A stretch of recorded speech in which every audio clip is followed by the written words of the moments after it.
요한복음 11장 44절의 말씀을 한 목소리로 봉독하겠습니다. 죽은 자가 수족을 배로 동인 채로 나오는데 그 얼굴은 수건에 쌓였더라. 예수께서 이르시되 풀어놓아 다니게 하라 하시니라. 아멘. 오늘 찬양 같이 하면 좋겠습니다. 나 주님의 기쁨 되기 원하네. 우리 찬양하며 우리 말씀을 또 생각하시면서 그리고 또 말씀을 사모하시는 마음을 가지고 저를 위해서 또 기도하는 시간 잠시 가지려고 합니다. 우리 같이 나 주님의 기쁨 되기 원하네. 내 마음을 새롭게 하소서. 새 부대가 되게 하여 주사. 주님의 빛 비추게 하소서. 내가 원하는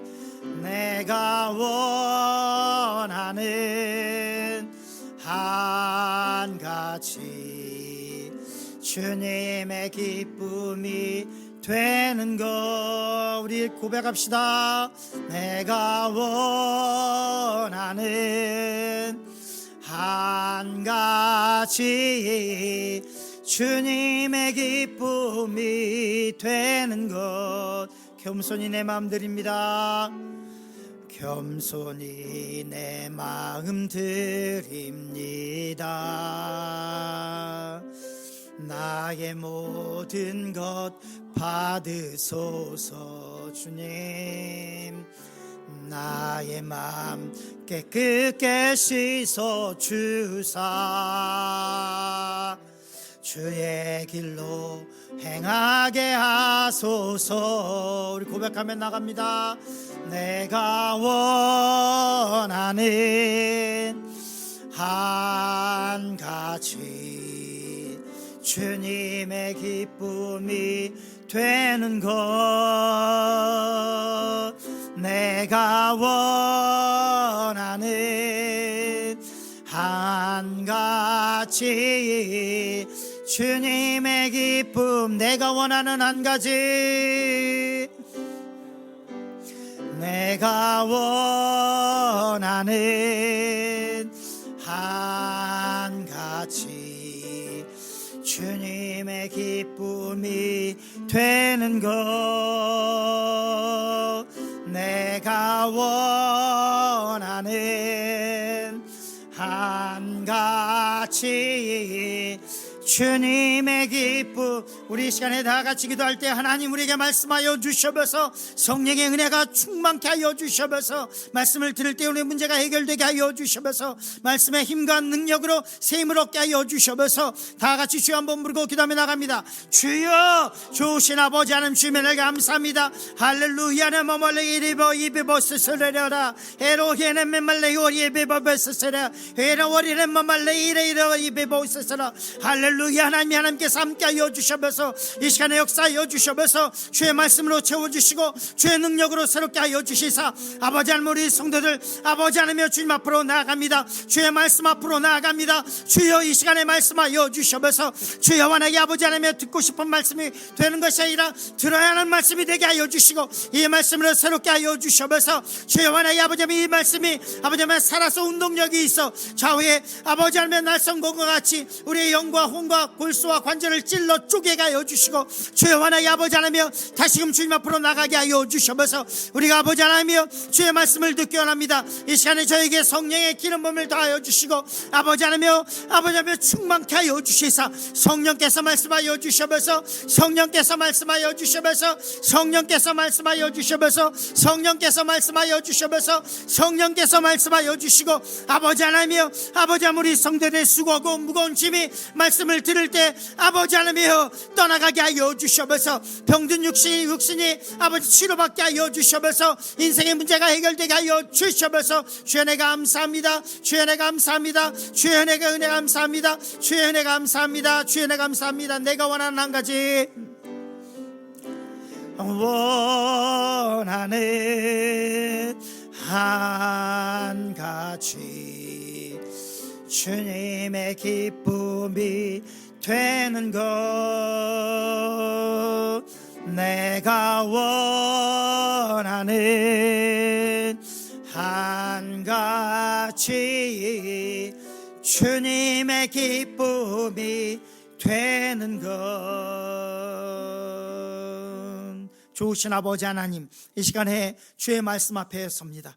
하나님 말씀하여 주셔서 이 말씀이 우리를 새롭게 하게 하여 주셔서 이 말씀이 우리를 치료하게 하여 주셔서 이 말씀이 우리의 삶을 고치게 하여 주시고 이 말씀이 우리로 회개케 하여 주시고 이 말씀이 우리 성도들의 무겁고 힘든 짐을 하나님 걷어가게 하여 주셔서 병든 육체가 치료받게 하여 주셔서 병마가 떠나가게 하여 주셔서 아버지 하나님이여 묶이고 아버지 하나님이여 또한 억눌린 것으로부터 자유케 하여 주셔서 주께서 함께 하심을 감사하며 예수님의 이름으로 기도합니다. 아멘. 오늘 하나님의 말씀의 제목은 풀림입니다. 우리 다 같이 말씀의 제목을 따라 하실까요? 풀림. 오늘 말씀은 요한복음 11장 44절의 말씀입니다. 요한복음 11장 44절의 말씀은 유명한 말씀이죠. 죽은 나사로가 무덤에서 나오는 그 장면을 말씀하고 있습니다. 나사로와 예수님의 관계는 굉장한 친분을 갖고 있었습니다. 나사로에게는 두 누이가 있었습니다. 마리아와 마르다였습니다.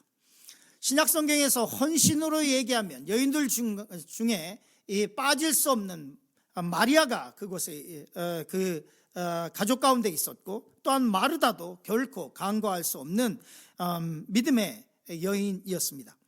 이들이 살고 있는 지역은 베다니였다라고 성경은 말씀하고 있습니다.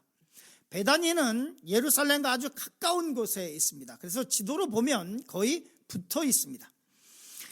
예루살렘과는 한 2.7km 아니면 3.2km 정도 떨어져서 그냥 걸어서 1시간 정도 떨어진 곳입니다. 그래서 예루살렘에서 사는 사람들이 이 베다니에 오기도 하고 베다니에 있는 사람들은 예루살렘 가서 일하기도 하던 곳이었습니다. 그런데 이 베다니라고 하는 이름에 주목할 필요가 있습니다.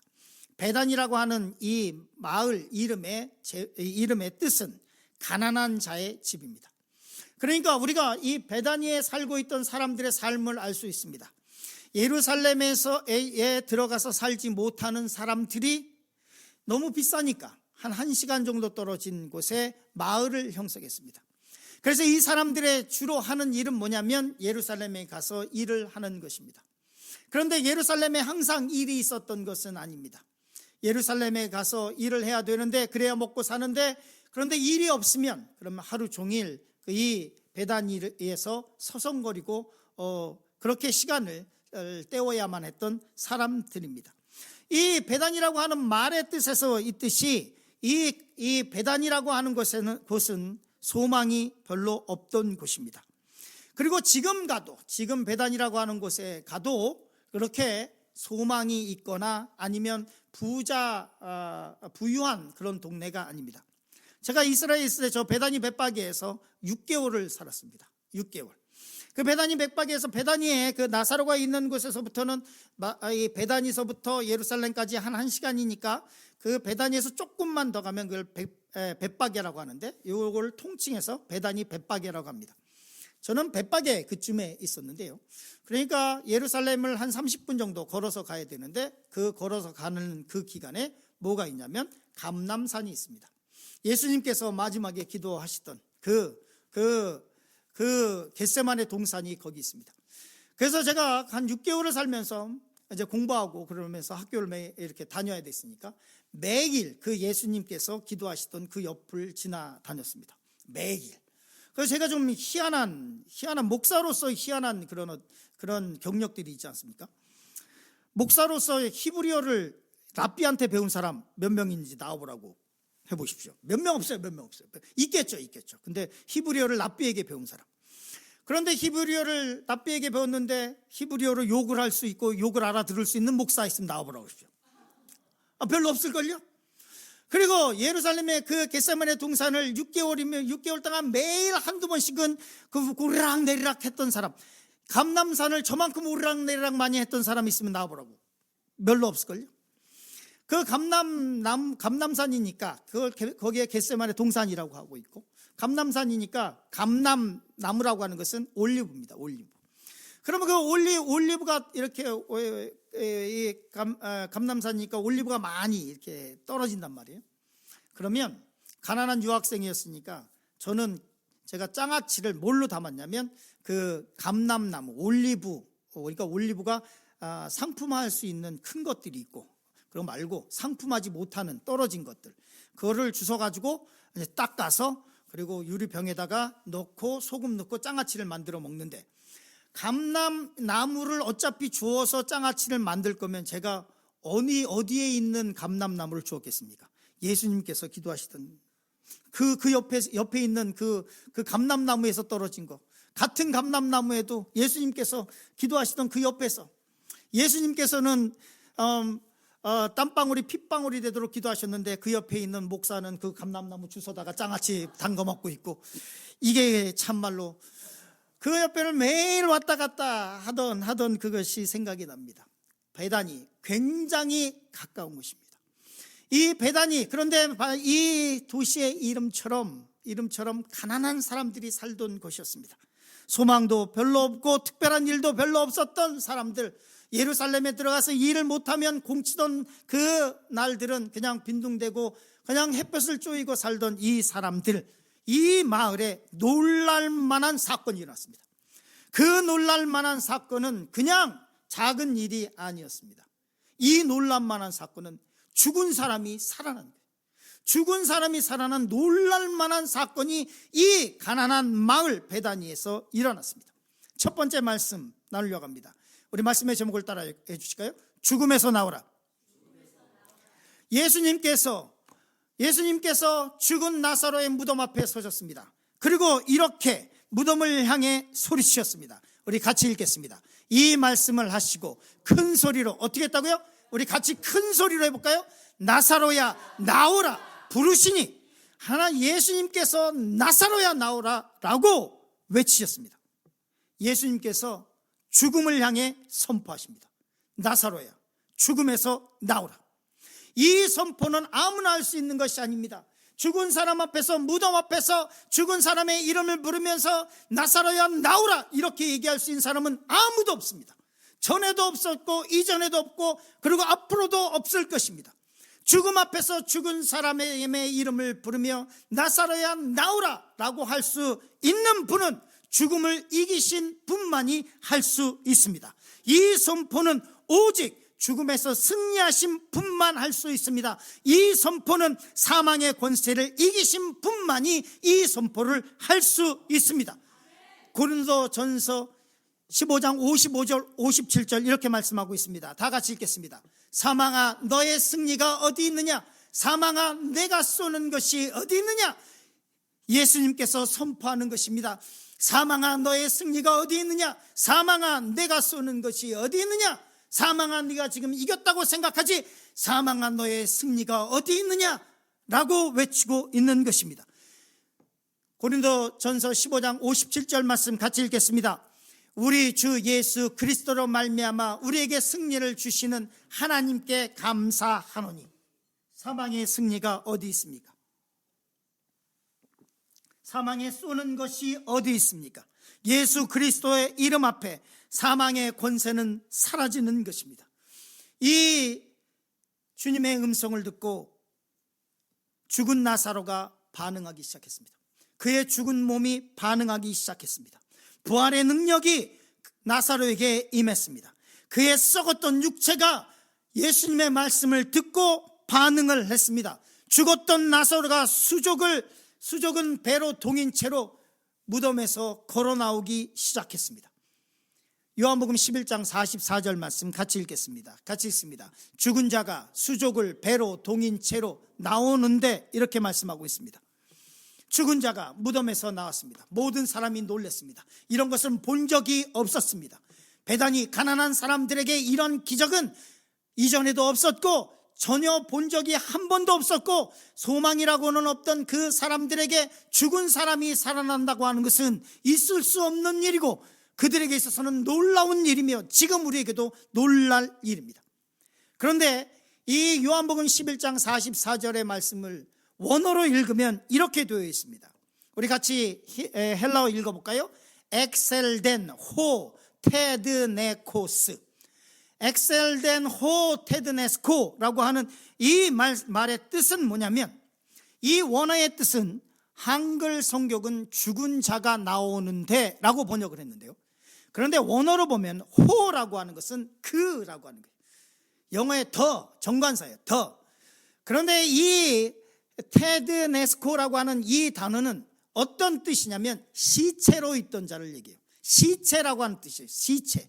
그래서 이 원어의 뜻은 뭐냐면, 죽은 자가 나오는데 라고 하는 이 말은 뭐냐면, 정관사가 붙어 있으니까 그 시체로 있던 자가 나오는데 라고 하는 뜻이에요. 그 시체로 있던 자가 나오는데, 어떻게 시체로 있었던 자가 나올 수 있습니까?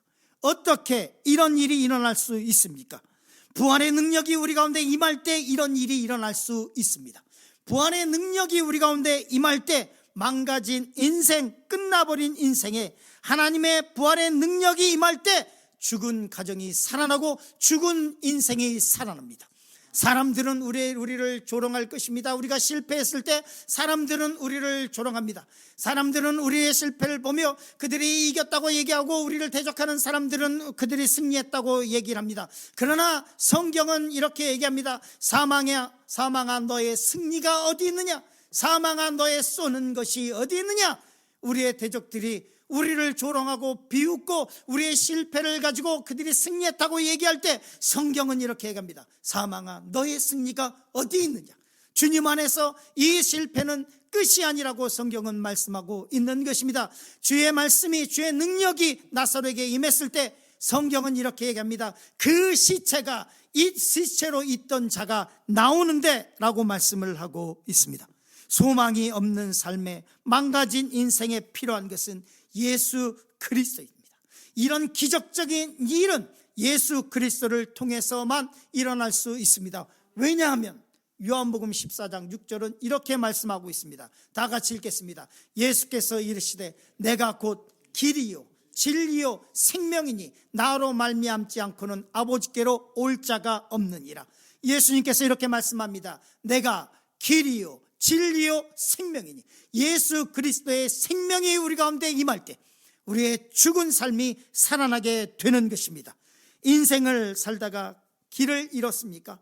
열심히, 누구보다도 열심히 살았는데 실패 앞에서 좌절하고 낙심할 때가 있습니까? 그것을 보고 비웃는 사람 앞에서 한없이 초라해질 때가 있습니까? 속상하고 억울할 때가 있습니까? 이대로 내 인생이 끝나는 것 같아서 걱정될 때가 있습니까? 어디로 가야 할지 길을 잃을 때가 있습니까? 열심히 달렸는데 길을 잃은 것 같은 허무함 속에 있습니까? 그리고 실제로 실패 가운데 캄캄하고 어디로 가야 할지 모를 때가 있습니까? 예수님께서 이렇게 말씀하고 있습니다. 내가 곧 길이요 진리요 생명이라고 말씀하고 있습니다. 예수 그리스도가 우리가 나아가야 할 길이며 우리가 소유해야 할 생명이라고 말씀하고 있습니다. 매일 의미도 없고 한숨만 나오고 빈손 인생으로 괴로워하고 있습니까? 매일 일만 하고 기쁨도 생명도 없는 삶을 살고 있습니까? 헤어나지 못하는 굴레에서 괴로워하고 있습니까? 억울하고 누가 알아주는 사람도 없고 진리를 찾을 수도 없고 뭐가 참인지 거짓인지 구별할 수도 없는 삶 속에 살아가고 있습니까? 캄캄하고 빛이 없는 삶 속에 살아가고 있습니까? 예수님의 이 선포를 들으시길 간절히 축원합니다. 내가 곧 길이요 진리요 생명이니, 여러분의 길이 되신 예수 그리스도의 음성을 들으시길 간절히 축원합니다. 그분이 우리의 삶 가운데 오시면 우리에게 길을 만드실 것입니다. 길이 없는 것 같을 때 길을 만드실 것입니다. 이스라엘 백성들이 홍해 앞에서 울고불고 난리쳤죠. 이제 죽음밖에 없다고 생각을 했죠. 실제로 그렇게 보입니다. 뒤에서는 애국 군대가 쫓아오고, 그리고 앞에는 홍해가 놓여 있었습니다. 더 이상 어떤 소망도 없고, 이제 잘하면 잡혀서 다시 돌아가서 노예 생활하는 것이고, 그렇지 않으면 그냥 거기서 죽게 되는 것입니다. 길이 없다고 생각할 때, 이제 캄캄하다고 생각할 때, 홍해가 가로막혀 있다고 생각할 때 하나님은 바다 밑에 길을 내고 계셨던 것을 우리는 기억해야 할 것입니다. 예수 그리스도가 우리에게 필요합니다. 우리는 우리를 죽음에서 건져낼 부활의 능력이 필요합니다. 우리는 예수 그리스도께서 주시는 생명이 필요합니다. 오늘 요한복음의 14장 6절에 말씀한 것처럼 예수가 길이며 진리요 생명인 것을 우리가 고백하며 나가야만 할 것입니다. 이 말씀에 반응해야만 합니다. 무덤에서 나오라고 하는 주님의 말씀에 반응해야만 합니다. 실패해도 괜찮습니다. 병들어도 괜찮습니다. 삶이 망가져 버렸어도 괜찮습니다. 죄가 아무리 더럽고 추해도 괜찮습니다. 하나님의 사랑이 그것보다 더 크기 때문에 그렇습니다. 내가 다른 사람보다 죄를 덜 지어서, 내 죄가 다른 사람의 죄보다 덜 추악해서 그래서 용서되는 것이 아닙니다. 예수님이 십자가에서 죽으신 그 사랑이 그 어떤 죄보다 더 크기 때문에 용서되는 것입니다. 그 사랑이 더욱 크기 때문에 우리가 언제나 하나님께로 다시 돌아갈 수 있는 것입니다. 언제까지 죽음의 그늘 속에서 살겠습니까? 언제까지 과거에 얽매여서 살아갈 것입니까? 언제까지 실패의 잔해 속에서 헤매며 살아가겠습니까? 죽음에서 나오시길 간절히 축원합니다. 죽음에서 나오라고 말씀하시는 이 말씀을 하나님의 말씀으로 받아들이고, 내 말씀으로 받아들이고, 죽음의 자리에서 담대히 나오시길 간절히 축원합니다. 두 번째로 말씀을 나누려고 하는 것은 무덤의 옷을 벗으라는 말씀입니다. 우리 말씀의 제목을 따라 하실까요? 무덤의 옷을 벗으라. 나사로가 무덤에서 나왔습니다.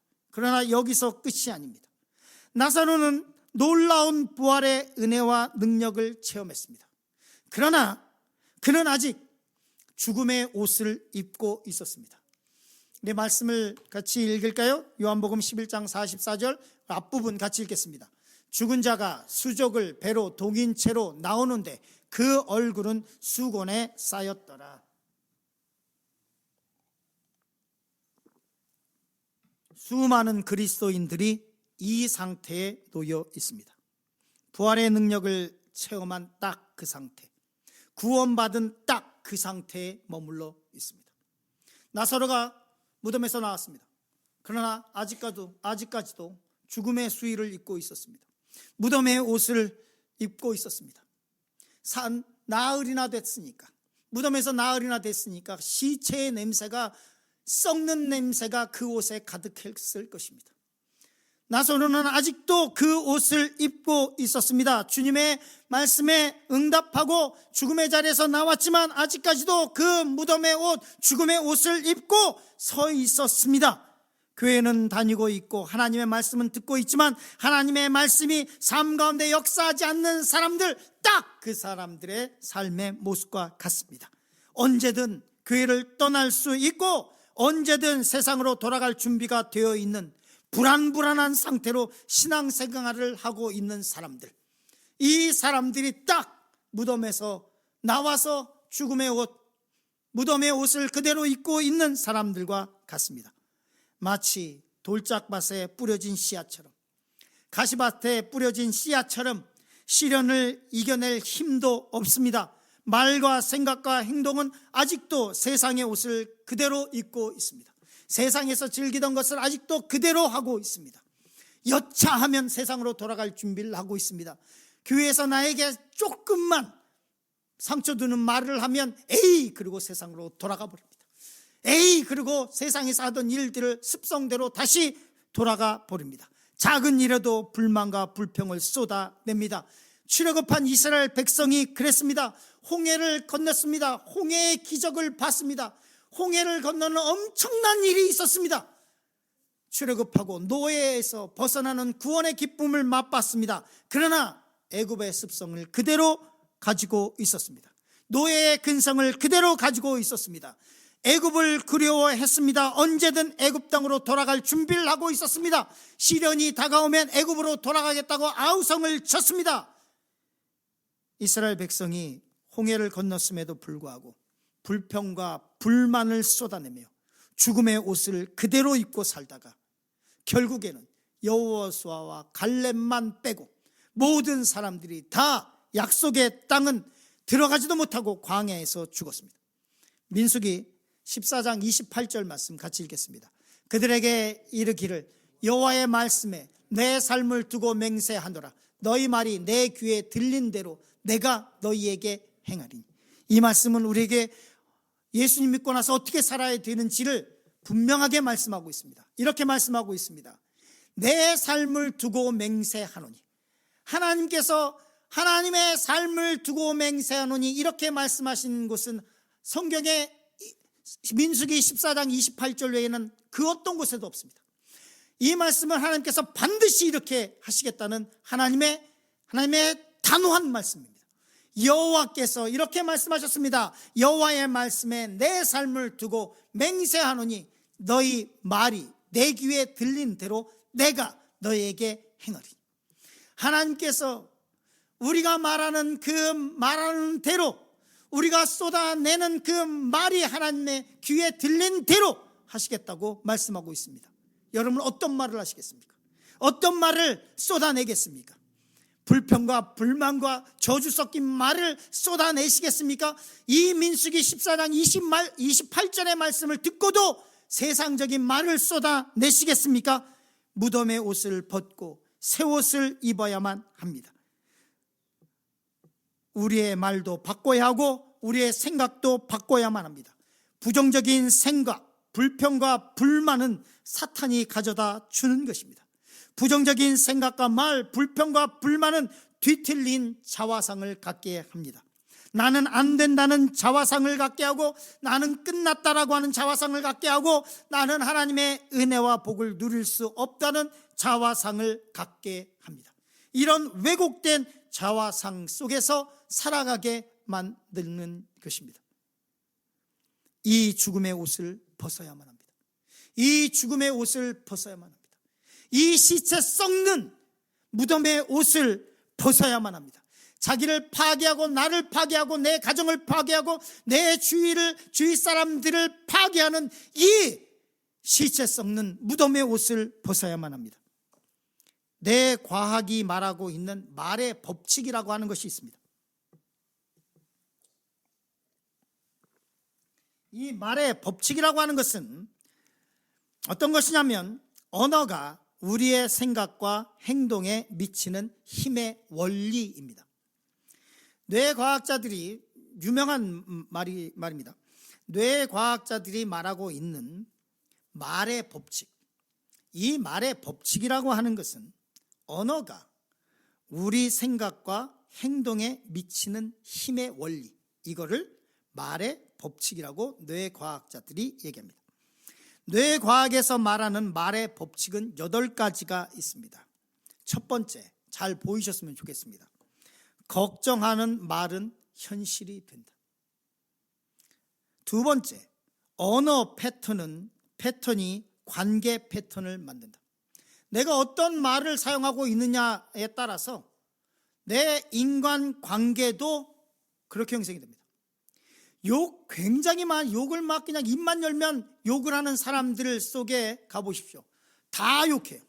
다 욕하고 다 F워드 쓰고 있고 다 쌍욕을 하고 있고 쌍시읒 다 쓰고 있고 다 개모모 다 쓰고 있고 이러고 쓰고 있어요. 언어 패턴이 관계 패턴을 만듭니다. 세 번째, 이 말의 법칙의 세 번째는 말을 바꾸면 생각도 따라서 변한다. 말을 바꾸면 생각도 따라서 변한다. 네 번째, 말에 의해 몸의 모든 기관이 움직인다. 뇌과학자들이 얘기합니다. 말에 따라서 몸의 모든 기관이 반응한다라는 거예요. 내가 계속해서 움츠러지고 소극적이고 부정적인 말을 쏟아내면 그 말에 따라서 내 몸도 점점 반응하기 시작한다는 거예요. 그래서 내가 실제로 건강에 근육이나 아니면 의사들은 별 문제가 없다는데 계속 내 몸에 피곤하고 안 되고 이래서 안 되고 저래서 안 되고 그러고 나면 그 말에 의해서 내 몸도 거기에 반응한다는 거예요. 다섯 번째로, 언어 습관이 삶의 행복과 불행을 결정한다. 어떤 말을 하느냐에 따라서 삶의 행복과 불행이 결정한다는 거예요. 성경에서 말하는 것이 아니라 뇌과학자들이 얘기해요. 여러분, 행복한 삶을 살아가기 원하십니까? 행복과 불행은 종이 한 장 차이입니다. 불행한 삶을 살아가시기 원하시면 이렇게 하시면 됩니다. 불행한 삶을 살기 원하면 이렇게 생각하면 됩니다. 내 남편은 눈도 작고, 내 남편은 키도 작고, 내 남편은 돈도 못 벌고, 내 남편은 잘하는 것도 없고 따뜻한 말도 안 하고, 우리 애들은 공부도 못하고, 우리는 물질도 별로 좋은 것도 없고, 내 인생은 이렇고 이러면 불행해집니다. 그러나 이 불행한 삶을 쉽게 바꿀 수 있습니다. 그러면 감사의 조건을 세면, 그러면 행복한 삶을 살아가고 있습니다. 제 아내는 행복한 삶을 살아가고 있습니다. 내 남편은 잘생겼고, 내 남편은 능력이 있고, 내 남편은 멋지고, 내 남편은 사랑의 말도 잘하고. 아멘이 없군요. 대신 한숨이 들리네요. 불평의 요건들을 세워보십시오. 내 삶은 금방 불행해집니다. 나같이 불행한 여자가 없어요. 세상에 나만큼 불행한 여자가 없어. 그러나 감사의 조건을 세기 시작하면 나만큼 행복한 여자가 없어. 나만큼 행복한 사람은 없어, 이 세상에. 나만큼 인생을 아름답게 살아가는 사람은 없어. 행복과 불행은 가죽 종이 한 장 차이요. 내가 옆집 남자를 세기 시작하면, 저 남자는 잘생겼고 부자고, 저 남자는 옆집을 생각하기 시작하면 한없이 불행해지고, 그러나 내가 하나님 앞에 감사하고, 내 남편이 건강한 것에 감사하고, 내 남편이 가정에 충실한 것에 대해 감사하고, 내가 뭐라고 이 미국 땅에서 이렇게 살아가는데 하나님께서 나에게 먹고 살게 하시고, 직장을 허락하시고, 일하게 하시고, 아직까지는 나이가 들어서 어쩔 수는 없지만 건강케 하시고, 감사의 조건을 세워보십시오. 그 삶이 정말로 나는 행복한 사람이다, 나는 행복하다라고 하는 것을 고백하게 될 것입니다. 제가 말하는 것이 아니라 뇌를 연구하는 뇌과학자들이 얘기해요. 뭐라고 얘기하고 있냐면, 언어 습관이 다섯 번째, 삶의 행복과 불행을 결정한다. 여섯 번째, 부정적인 감정은 긍정적인 말로 지울 수 있다. 부정적인 말이 들어왔다고 할지라도, 부정적인 생각이 들어왔다고 할지라도 이 감정은 긍정적인 말로 지울 수 있다. 일곱 번째, 슬퍼서 우는 게 아니라 울어서 슬퍼지는 것이다. 여덟 번째, 성공에 있어서 배경보다도 중요한 것은 말 습관이다. 성공한 사람들을 조사했더니 이 사람들의 배경, 부모님이 얼마나 돈을 갖고 있었는지, 가정환경이 어떤 환경 속에서 자랐는지가 아니라, 성공한 사람들을 봤더니 가정환경이 너무 어려운 상황 속에서도 성공한 사람이 있고, 배우지 못한 사람들도 성공한 사람들이 있고, 환경적으로는 너무 초라하고 보잘것이 없는데 성공한 사람도 수없이 많더라는 거예요. 그래서 뇌과학자들이 조사해 봤더니 성공에 있어서는 그 사람의 배경보다는 중요한 것은 말 습관이더라. 사람들이 어떻게 사람들을 만나서 대화하고, 어떻게 사람들을 만나서 그 사람들과 비즈니스 관계에서 어떤 말을 주고받는지, 말 습관이더라 라고 하는 것이 이 뇌과학자들이 얘기하는 말의 법칙, 언어가 우리 생각과 행동에 미치는 힘의 원리입니다. 쇼펜하우도 이렇게 얘기를 했죠. 이렇게 얘기합니다. 말은 단순한 소리가 아니라, 우리 같이 읽어볼까요? 말은 단순한 소리가 아니라 당신의 하루와 미래를 그리는 붓이다. 무덤에서 나왔는데 아직도 죽음의 옷을 입고 있을 수는 없습니다. 부정적인 말과 생각으로 인생을 파괴할 수 없습니다. 무덤에 나왔으면 우리는 새로운 삶의 방식으로 살아가야만 합니다. 새로운 삶으로 살아갈 삶의 방식, 그리스도인의 삶의 방식에 대해서 데살로니가전서 5장 16절부터 18절은 이렇게 말씀하고 있습니다. 같이 읽겠습니다.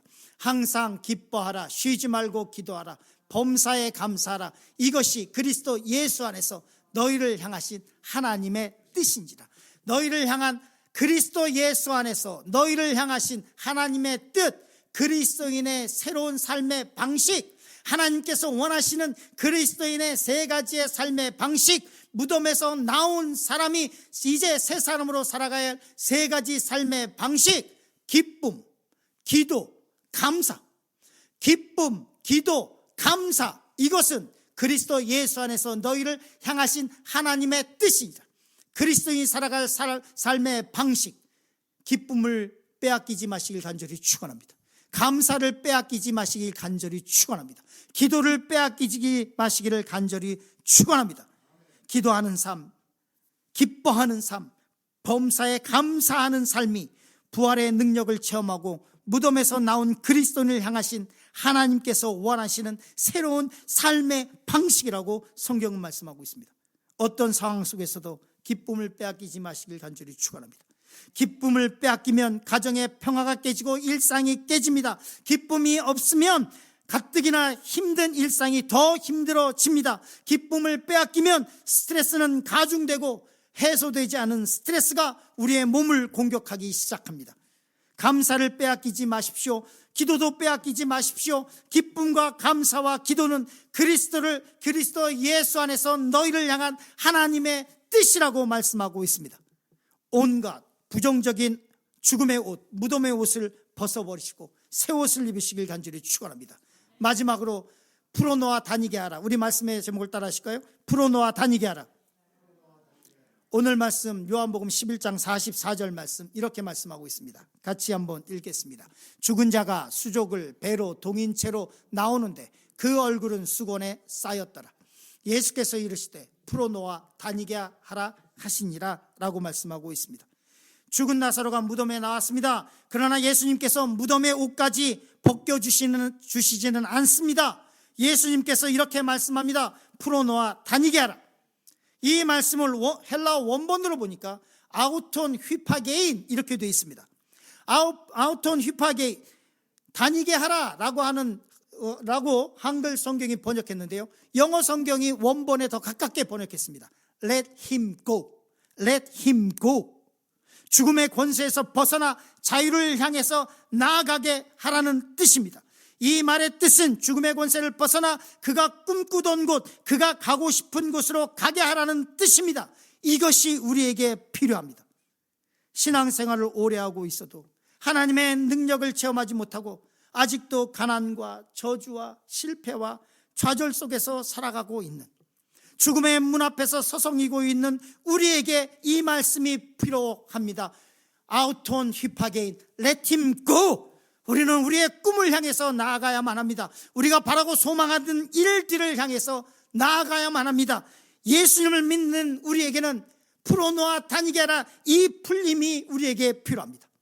우리 자녀들에게 이 풀림이 필요합니다. 과거의 트라우마로부터 벗어나고 지긋지긋한 가난의 사슬에서 풀려나야 하고 암과 질병의 고통으로부터 풀려나야만 합니다. 아멘 하시죠? 이 풀림이 여러분 가운데 있길 간절히 축원합니다. 고린도후서 3장 17절 말씀 우리 같이 읽겠습니다. 큰 목소리로 읽겠습니다. 주는 영이시니 주의 영이 계신 곳에는 뭐가 있다고요? 자유가 있느니라. 주의 영이 계신 곳에는 이 풀림이 있습니다. 주의 영이 계신 곳에는 이 자유함이 있습니다. 여러분에게 이 풀림이 있습니까? 아멘 하시기 바랍니다. 이 풀림이 여러분 가운데 있습니까? 아멘 하시기 바랍니다. 우리 교회에 이 풀림이 있어야만 합니다. 우리 교회의 사역에 이런 풀림이 있어야만 합니다. 우리 자녀에게 이런 풀림이 있어야만 합니다. 조금 희망이 조금 보이다가 다시 주저앉는 일이 반복되는 것이 아니라 완전한 풀림이 우리의 삶 가운데 있어야만 합니다. 예수의 부활의 능력이 우리 가운데 임하고 하나님의 능력으로 우리의 삶을 지배하던 묶인 것들이 풀릴 줄 믿습니다. 꿈조차 꿀 수 없었던 사람들이 꿈을 꿀 수 있게 하는 것, 이것이 풀림입니다. 상상만 했던 길을 갈 수 있게 되는 것, 이것이 풀림입니다. 지독실이 가난했던 사람들이 가난의 굴레에서 벗어나 남들처럼 여행도 다니고 근사한 식당에서 외식도 하고 암으로 투병하던 사람들이 그 긴 고통에서 벗어나, 암에서 벗어나 하나님 앞에서 나와 찬양하고 기뻐 찬양할 수 있는 이 풀림이 있어야만 합니다. 이 말씀을 듣는 모든 성도들에게 이 풀림이 있기를 간절히 축원합니다. 오늘 말씀의 제목은 풀림입니다. 결론의 말씀을 맺으려고 합니다. 여러분에게 이 풀림이 있습니까? 여러분에게 이 풀림이 있습니까? 여러분은 혹시 아직도 죽음의 수위를 입고 있지는 않습니까? 죽음의 문, 무덤 앞에서 지금 나와서 그 앞에서 서성이고 있지는 않습니까? 부활의 능력을 체험했습니까? 그럼에도 불구하고 아직도 죽음의 옷을 입고 있다면 오늘 말씀에 귀를 기울여야만 합니다.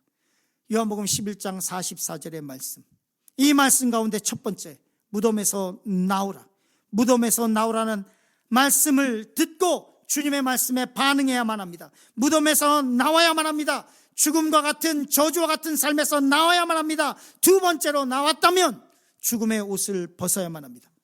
시체가 썩는 무덤의 옷을 벗고 새 옷을 입어야만 합니다. 세 번째로 풀어놓아 다니게 하라. 온갖 안 되는 것으로부터, 할 수 없음으로부터, 유리천장과 같이 우리의 삶 가운데 막고 있는 것, 한계로부터 풀리는 자유의 삶이 여러분 가운데 있기를 간절히 축원합니다. 이 풀림의 역사가 오늘 이 말씀을 듣는 모든 성도에게 임할 줄을 믿습니다.